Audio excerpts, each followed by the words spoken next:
माँ, क्या ये सच है कि सीता जी बचपन में भारी धनुष हिला लेती थी?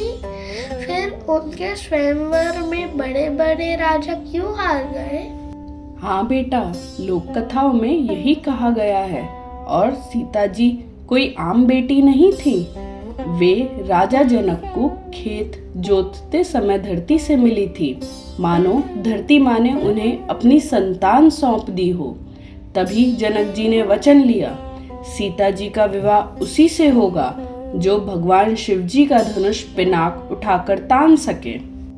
पिनाक वही धनुष जिसे महादेव ने असुरों को हराने में प्रयोग किया था। कहा जाता है कि देवताओं ने इसे जनक वंश को यज्ञ की रक्षा के लिए भेंट किया था।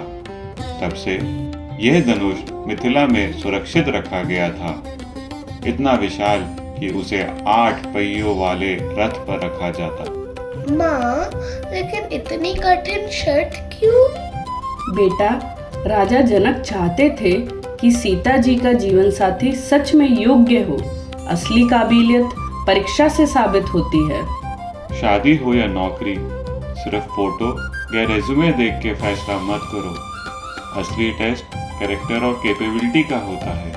उधर अयोध्या में विश्वामित्र ऋषि का यज्ञ बार बार राक्षसों द्वारा बिगाड़ा जा रहा था।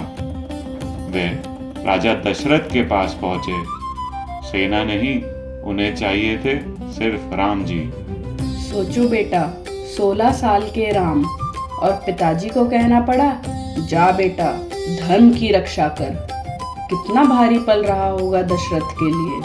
राम जी और लक्ष्मण जी ऋषि के साथ गए। यज्ञ शुरू हुआ तो राक्षस आए। कोई मांस, कोई रक्त यज्ञ अग्नि में फेंकने लगा।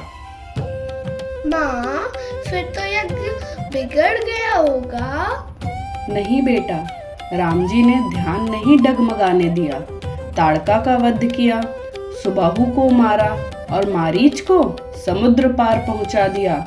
यज्ञ बिना रुकावट पूरा हुआ। माँ, ऐसा लग रहा है कोई यज्ञ को हर हाल में डिस्टर्ब करना चाहता हो। हाँ बेटा, जैसे आज जब हम एग्जाम की तैयारी करते हैं तो फोन की नोटिफिकेशंस या छोटी छोटी बातें हमें डिस्ट्रैक्ट करती हैं। जीत तभी होती है जब हम फोकस बनाए रखें। राम जी का पहला पराक्रम हमें यही सिखाता है, डिस्ट्रैक्शंस पर विजय ही असली विजय है। यज्ञ पूरा होने के बाद जनक जी ने विश्वामित्र को मिथिला आमंत्रित किया। वहां एक महान यज्ञ और सीता का स्वयंवर था। सभा भवन सज चुका था। देश देशांतर से राजा आए। बीच में रखा था शिवजी का पिनाक धनुष। एक एक कर सबने प्रयास किया, कोई धनुष हिला भी न पाया। कोई आधा उठाकर गिर पड़ा, कोई थक कर बैठ गया। जनक जी को लगा शायद उनकी प्रतिज्ञा अधूरी रह जाएगी। तभी विश्वामित्र बोले, महाराज राम को भी अवसर दीजिए। माँ, बाकी सब तो असफल हो गए, फिर राम जी कैसे सफल हुए?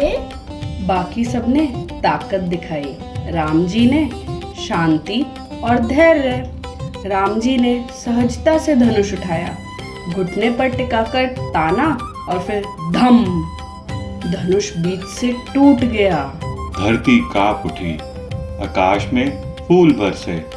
लोक कथाएं कहती हैं कि उसकी गूंज लंका तक पहुंची और रावण भी चौंक उठा।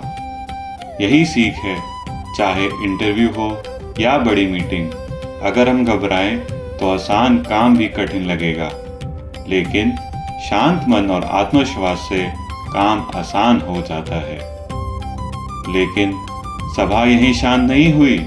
तभी प्रकट हुए परशुराम, शिव भक्त और विष्णु अवतार परंपरा के रक्षक। माँ, वो क्यों आए? क्योंकि उन्हें लगा कि शिव जी के धनुष का अपमान हुआ है। वे राम जी को चुनौती देने आए। परशुराम ने अपना धनुष राम को दिया और कहा, अगर तुम सच में योग्य हो तो इसे तान कर दिखाओ।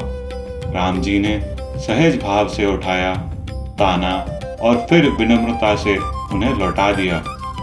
तब परशुराम समझ गए, ये कोई साधारण राजकुमार नहीं, बल्कि स्वयं विष्णु जी का अवतार है।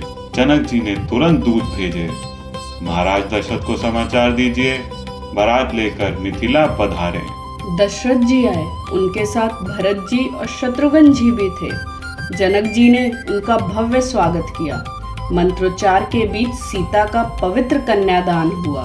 फिर जनक जी ने प्रस्ताव रखा, मेरी अन्य 3 बेटियों का विवाह भी आपके पुत्रों से हो। दशरथ जी ने यह खुशी से स्वीकार किया। इस प्रकार लक्ष्मण जी का विवाह हुआ उर्मिला जी से, भरत जी का मांडवी जी से और शत्रुघ्न जी का श्रुतकीर्ति जी से।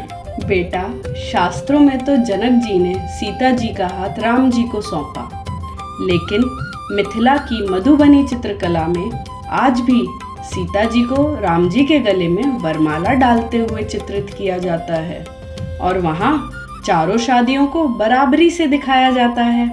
मानो ये सिखाता हो कि असली उत्सव वही है जिसमें सबको समान स्थान मिले। 12 दिनों तक मिथिला में उत्सव चला। गीत, संगीत और दावतों की धूम, जैसे धरती पर स्वर्ग उतर आया हो। विवाह के बाद बारात लौटी अयोध्या। हर गली दीपों से जगमगा उठी, हर घर में आनंद छा गया। पर किसे पता था कि इसी उत्सव के बीच नियति अगली बड़ी परीक्षा लिख चुकी है। आगे की कथा के लिए हमारा चैनल भक्ति शक्ति कृपया करके सब्सक्राइब करें।